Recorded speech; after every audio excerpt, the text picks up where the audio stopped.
రేపటి రోజున పల్నాడులో ఏం జరగబోతోంది? పల్నాడులో ఏం జరగడం అని చెప్పేసి అనుకుంటా ఉన్నారా? అయితే జగన్మోహన్ రెడ్డి గారి పర్యటన రేపు పొద్దున పల్నాడులో ఉంది. గత కొద్ది రోజుల నుంచి జగన్మోహన్ రెడ్డి గారి పర్యటన ఎక్కడ జరిగితే అక్కడ పక్కా ప్రణాళిక ప్రకారము ఒక రసాభాస వాతావరణాన్ని కలిగించడం అలవాటుగా మారిపోయినట్లే అందరికీ అర్థమవుతుంది. దానికి ఉదాహరణగా చూసుకుంటే ఇటీవల పొదిలో జరిగినటువంటి రాళ్లదాడి కావచ్చు, అంతకుముందు ఏదైతే ఆ యొక్క రాప్తాడు ప్రాంతంలో జరిగినటువంటి హెలికాప్టర్ మీద దాడి, ఇవన్నీ కూడా చూసుకుంటే నిజంగా స్థానిక ప్రజల్లో ఒక భయాందోళన కలుగుతున్నట్లు అర్థమవుతోంది. మొత్తానికి ఇప్పటికే పోలీసులు అయితే పర్మిషన్ ఇవ్వలేదని చెప్పేసి చెప్పుకుంటూ వస్తున్నారు.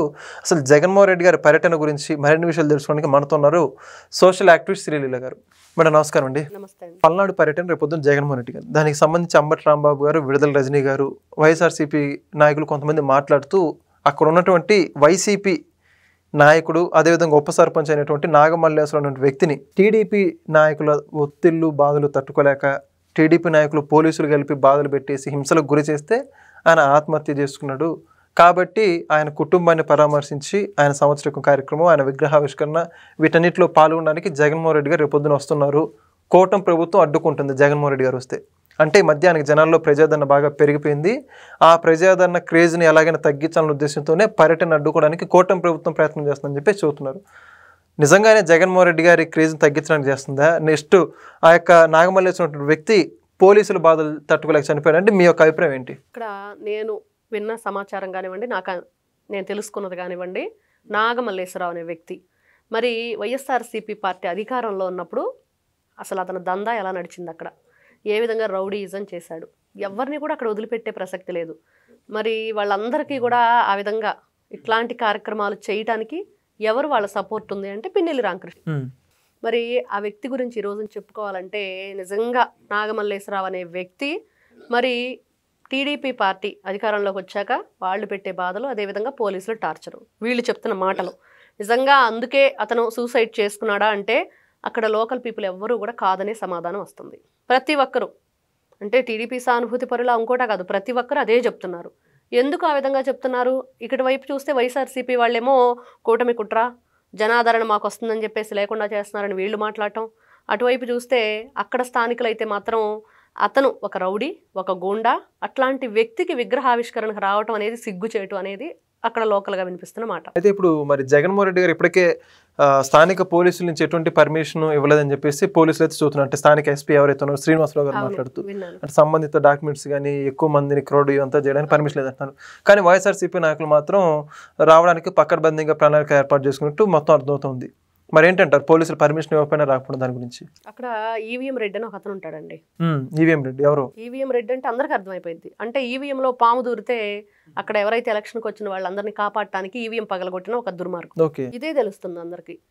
నిజంగా వాళ్ళు చెప్పినవి, వాళ్ళు చేసినవి గతంలో మనం చూస్తే ఇంత దుర్మార్గం చేస్తారా? ఈవీఎం ధ్వంసం చేయడం అనేది ఎంత పెద్ద కేసు. మరి దాని మీద కఠినమైన చర్యలు తీసుకుందామంటే ఎక్కడా కనిపించట్లేదు ఆ మనిషి. అంటే జైలుకి వెళ్ళారు కదండి అప్పుడు 53 రోజుల పాటు నెల్లూరు జిల్లా జైల్లో కూడా ఉన్నాడు. కానీ ఈ రోజు మనం చూస్తున్నాం బెయిల్ మీద బయటకు రావటం, వాళ్ళ తమ్ముడు కనిపించకుండా పోవటం, అతను కూడా కనిపించట్లేదు కదా. ఎక్కడో బాత్రూమ్ కిటికీలోంచి పారిపోయాడని గతంలో మనం చెప్పుకున్నాం. జగన్మోహన్ రెడ్డి ములాఖత్కి వెళ్ళి మరి పాపం సౌమ్యుడు, అసలు నోట్లో ఎలుగు పెట్టిన కొరకలేని వ్యక్తి, మరి అందుకని నేను పరామర్శకు వచ్చానని చెప్పేసి గతంలో చెప్పటం ఇవన్నీ మనం విన్నాం. జగన్మోహన్ రెడ్డి ఎవరిని పెంచి పోషిస్తున్నాడు ఇక్కడ? ఇట్లాంటి ఈవీఎం రెడ్డిల్ని, మరి అదేవిధంగా చూస్తే గోండాల్ని, రౌడీల్ని. అసలు ఎంత నలుగురు నవ్విపోతారు, నవ్విపోతే నవ్విపోయినండి వాళ్ళ పొళ్ళే బయటపడతాయి కానీ నాకేంటి సిగ్గు అంటున్నాడు జగన్మోహన్ రెడ్డి. ఎందుకంటే ఒక గోండాకి, ఒక రౌడీకి ఎవరైనా సరే విగ్రహం పెడతారా? ముందు మనం అనుకుందాం, వాళ్ళు సంఘ సంస్కర్తల, స్వాతంత్ర సమరయోధుల, లేకపోతే ఎక్కడైనా పేదలకు సహాయ సహకారాలు అందించారా? వాళ్ళ భూములు రాసిచ్చారా? ఎవరికైనా వాళ్ళ ఫ్యామిలీలో ఏదంతా ఆస్తిపాస్తులని దారాదత్తం చేశారా? ఏదో ఒక చరిత్ర అంటూ ఉండాలి కదా. లేకపోతే స్వాతంత్ర సమరయోధులుగా ఉండి వాళ్ళు అప్పుడు ఏదైతే వాళ్ళకు వచ్చే ఏదైతే ఉన్నాయో కొన్ని పొలాలు, ఇళ్ళు అట్లాంటివి ఏమన్నా వాళ్ళు రిజెక్ట్ చేసి గొప్ప వాళ్ళని ఆ దేశం కోసం నేను పోరాడాను కాబట్టి నేను తీసుకోవట్లేదంటే గొప్ప చరిత్ర ఉన్న వాళ్ళు బోలెడంతమంది ఉంటారు. మరి అట్లాంటి వ్యక్తుల జాబితాలోకి ఏమన్నా వస్తాడంటే కానే కాదు. ఈ నాగమల్లేశ్వరరావు అనే వ్యక్తి ఇష్టానుసారంగా 2019 నుంచి 24 మధ్య చేసిన అరాచకాలు ఒక్కొక్కటిగా వాళ్ళు మాట్లాడుతూ ఉంటే అక్కడ సర్పంచ్ ప్రెస్ మీట్లో ఇంత ఘోరమా, ఇట్లాంటి వ్యక్తులకి విగ్రహాలు పెట్టి ఆ విగ్రహాలకు ఆవిష్కరణ పేరుతో జగన్మోహన్ రెడ్డి చేసేది ఏంటి అంటే అక్కడ క్వశ్చన్ మార్క్ అందరికీ. ఎందుకు క్వశ్చన్ మార్క్ వస్తుందంటే ఏం చేస్తాడు అనేది ఎవరు ఎక్స్పెక్ట్ చేయలేకపోతున్నారు. మనం చూస్తే రాప్తాడు, పొదిలి, గుంటూరు మిర్చి యార్డు, ఇక్కడ చెప్పుకుంటూ పోతే ఇలాంటివి ఎన్ని చేశాడండి అతను. అసలు డే 1లోనే కూటమి ప్రభుత్వం అధికారంలో రాగానే ఢిల్లీ స్థాయిలో వెళ్ళి గందరగోళాన్ని సృష్టించాడు. మరి అక్కడ ఎవరు చనిపోకుండానే ఇంతమంది చనిపోయారు పదుల సంఖ్యలో అని చెప్పేసి అక్కడ ఏదో రచ్చ చేయడానికి ప్రయత్నించాడు. దానికి సంబంధించిన లిస్ట్ ఇవ్వమంటే ఇంతవరకు వాళ్ళ దగ్గర ఆచూకీ లేదు.